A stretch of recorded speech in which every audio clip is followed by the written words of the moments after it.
Assalamualaikum warahmatullahi wabarakatuh. Berjumpa lagi di channel Labcom Lawas bersama saya Irwan. Kali ini saya akan menerangkan untuk penggunaan logika if yang kita padukan dengan and, or, dan not. Semua pembahasannya sudah saya rangkum di tutorial 6.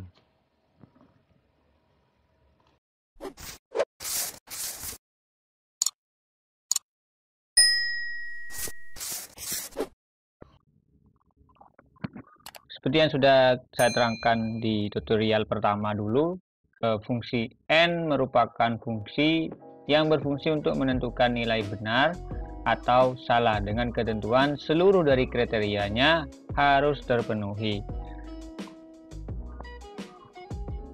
Sedangkan fungsi if memungkinkan untuk membuat sebuah perbandingan logis antara nilai dan perkiraan. Nah, sekarang bagaimana kalau semisal kita gabungkan antara dua formula ini, yaitu formula if dengan and, formula if dengan or, formula if dengan not.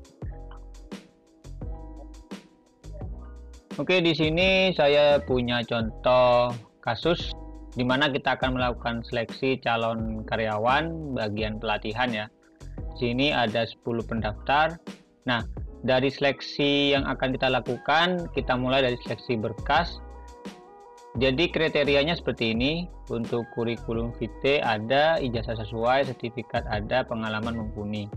Maka dari kriteria yang sudah kita buatkan, ini akan lebih gampang jika kita menambahkan and.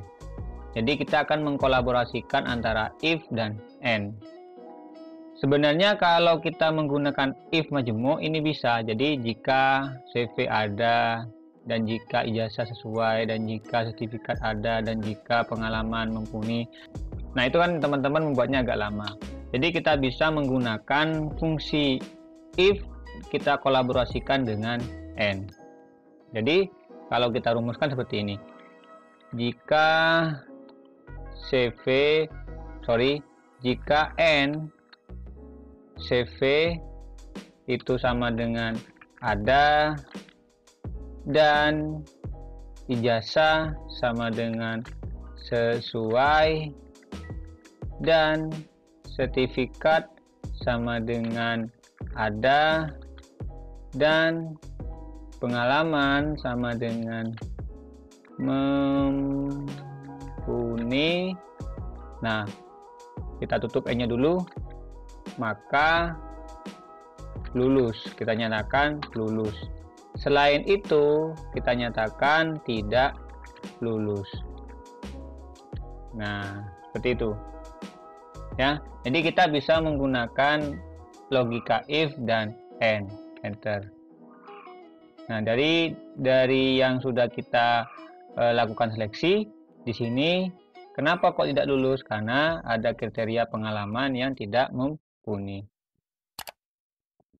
Setelah seleksi kita lakukan di seleksi berkas, kita lanjut di seleksi tes, di mana dari seleksi tes ini yang lolos kalau seleksi tes sudah saya pilih ya di sini. Kita akan mengisikan dari hasil seleksi tes ini. Pada tes peserta harus mencapai nilai 85 pada salah satu tes. Jadi salah satu tes yang kita lakukan, mereka harus mempunyai nilai 85. Maka cara ini kita bisa menggunakan rumus or. Jadi kita kolaborasikan antara if dan or.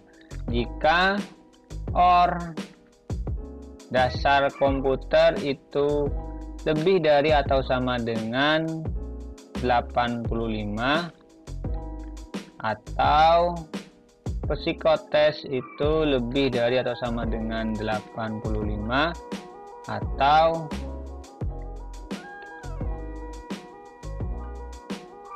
berhitung cepat itu lebih dari atau sama dengan 85. Kita tutup or-nya, maka ini kita nyatakan lulus. Selain itu tidak lulus. Enter. Nah, kenapa kok bagian awal ini tidak lulus? Karena mereka mempunyai nilai, semua nilainya ada di bawah 85. Kan kriterianya adalah kita menyeleksi dari salah satu nilai tesnya harus mencapai 85 untuk bisa lulus ke tahap selanjutnya. Dan ternyata semua tesnya tidak ada yang mencapai 85, maka tidak bisa lulus. Itu. Oke. Nah, yang selanjutnya dari seleksi tes yang sudah kita lakukan, ada 3 di sini ya, 3 peserta yang akan lulus di bagian tes seleksi wawancara. Di bagian seleksi wawancara ini kita menggunakan not ya. Jadi dari keterangannya, peserta dengan hasil wawancara sesuai akan lolos dan diterima menjadi karyawan. Karena kita menggunakan fungsi not, berarti kita buat logika berketerbalikan. Jadi nanti logikanya adalah jika hasil wawancara itu tidak sama dengan tidak sesuai, maka dia lolos. Jadi seperti ini. If jika not hasil wawancara itu tidak sama dengan tidak sesuai, maka dia dinyatakan lulus. Selain itu tidak lulus. Nah, ya. Karena kita buat logika berketerbalikan, maka dari hasil wawancara yang sesuai di sini dia akan dinyatakan sebagai lulus. Karena kita menggunakan not. Jika tidak sama dengan tidak sesuai, artinya dari hasil wawancara ini yang tidak sesuai, maka dia akan berketerbalikan menjadi tidak lulus. Oke. Sekian contoh dari penggunaan if yang kita kolaborasikan dengan and, or, dan not. Jika teman-teman ingin mengikuti kursus kami, teman-teman bisa chat admin kami di deskripsi. Terima kasih.